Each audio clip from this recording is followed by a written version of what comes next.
আজকে আমাদের যেহেতু পবিত্র শবে বরাত, তাই ভাবলাম যে সবার জন্য স্পেশাল কিছু বানাই। সবাই প্রথমে অবাক হয়ে গেছিল যে এতগুলো আইটেম আমি কিভাবে একা করব, তাও আবার এত অল্প সময়ের ভিতরে। আমার আম্মু বলতেছিল আমি নাকি রোবট হয়ে গেছি আজকের দিনের জন্য। আমার তো বরাবরের মতো একটাই কথা, যে রাধে সে চুলও বাঁধে।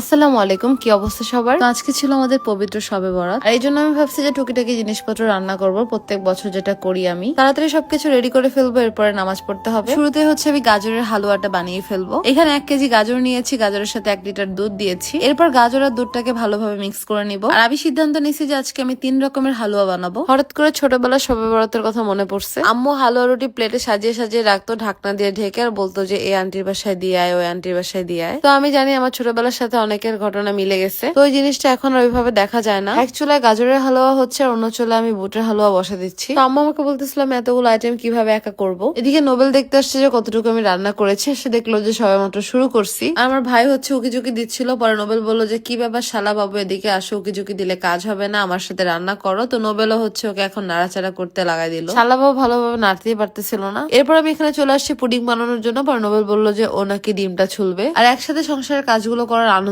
কিন্তু অন্যরকম। আমি বলে দিচ্ছিলাম কোনটা কখন দিতে হবে। আজকের পুডিংটা একটু স্পেশাল পুডিং হচ্ছে, যেটা আপনারা দেখলে বুঝতে পারবেন। এরপর নোবেলকে আমি শিখিয়ে দিচ্ছিলাম কিভাবে মিক্স করতে হবে। এদিকে বুটের হালুয়াটা অলরেডি ইদানিং আমার বাসায় তেলাপোকা খুবই বেড়ে গেছে। তেলাপোকা মারার জন্য বাইরে থেকে অনেক কিছু কিনে ইউজ করছি, কিন্তু কোনো কিছুতেই কাজ হচ্ছিল না। অবশেষে আমার সমস্যার সমাধান করার জন্য চলে আসে নেমেসিস। শুরুতে আগে বোতলটাকে ভালোভাবে ঝাঁকিয়ে নিবেন। বাচ্চাদের হাতের নাগাল থেকে সবসময় দূরে রাখবেন। একবার স্প্রে করার পর 4 দিন পর পর স্প্রে করতে থাকবেন, তাহলে ইনশাল্লাহ ভালো একটা রেজাল্ট পাবেন। যেখানে যেখানে আপনার মনে হবে তেলাপোকার যাতায়াত বেশি, সেখানে আপনার স্প্রে করে দিবেন। ইউজ করার পর অবশ্যই অন্ধকার একটা জায়গায় রাখবেন, কোনোভাবে কিন্তু রোদ লাগানো যাবে না এটাতে। যখন স্প্রে করবেন তখন বোতলটা একটু ভালোভাবে ঝাঁকিয়ে নিবেন। করার পরে সকালবেলা এটা হচ্ছে রেজাল্ট। তাদের পেজটাকে ভিডিওর ক্যাপশনে মেনশন করে দিচ্ছি, দেরি না করে এখনই আপনারা অর্ডার করে ফেলুন।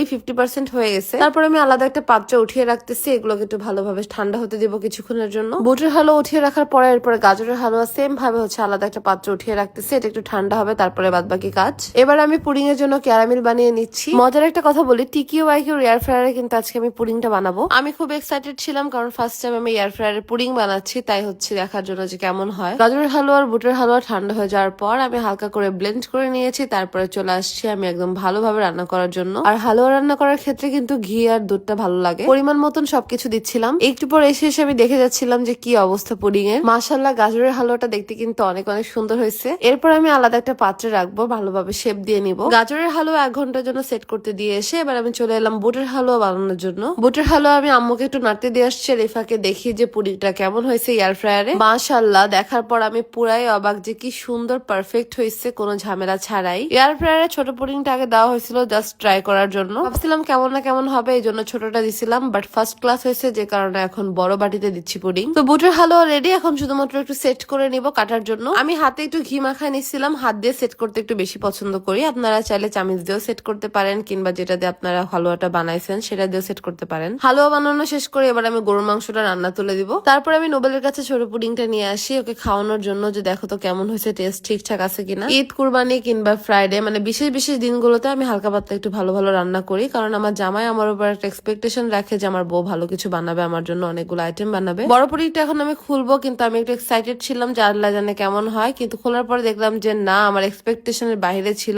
অনেক অনেক সুন্দর হয়েছে। এটাও একটু ঝোল ঝোল রাখবো, যেহেতু আমরা চালের রুটি দিয়ে খাবো। 2 প্রকারের হালুয়া তো বানালাম, এবার 3 প্রকারের হালুয়া বানানোর জন্য লাস্ট হালুয়া যেটা ছিল সেটা হলো সুজির হালুয়া। এবার সুজির হালুয়া রান্না করে ফেলবো। সুজির হালুয়া রান্না করতে বেশি একটু সময় লাগে না, যেহেতু এতগুলো আইটেম আমি নিজের হাতে একাই রান্না করতেছি, তাই আমার বর হচ্ছে আমাকে একটু পরপর এসে রান্নাঘরে দেখে যাচ্ছিল আর একটু হেল্প করতেছিল। চালের রুটিটা ছাড়া আলহামদুলিল্লাহ আমি সব নিজের হাতে বানিয়েছি। এরপর কেটে কেটে নিচ্ছিলাম আমি আমার প্রতিবেশী, তারপরে ম্যানেজার, সবাইকে দেওয়ার জন্য। এক এক করে আমি প্লেট ভালোভাবে সাজিয়ে রেখেছিলাম সবাইকে দিব বলে। এরপর আমি পুডিংটা কাট করে নিচ্ছিলাম। ছিল আমার আজকের মতো ছোট্ট একটি ভিডিওটি ভালো লাগলো অবশ্যই কিন্তু পেজটাকে ফলো করে ফেলবেন, সবগুলো ভিডিওতে লাইক কমেন্ট শেয়ার করে ফেলবেন। আল্লাহ হাফেজ সবাইকে।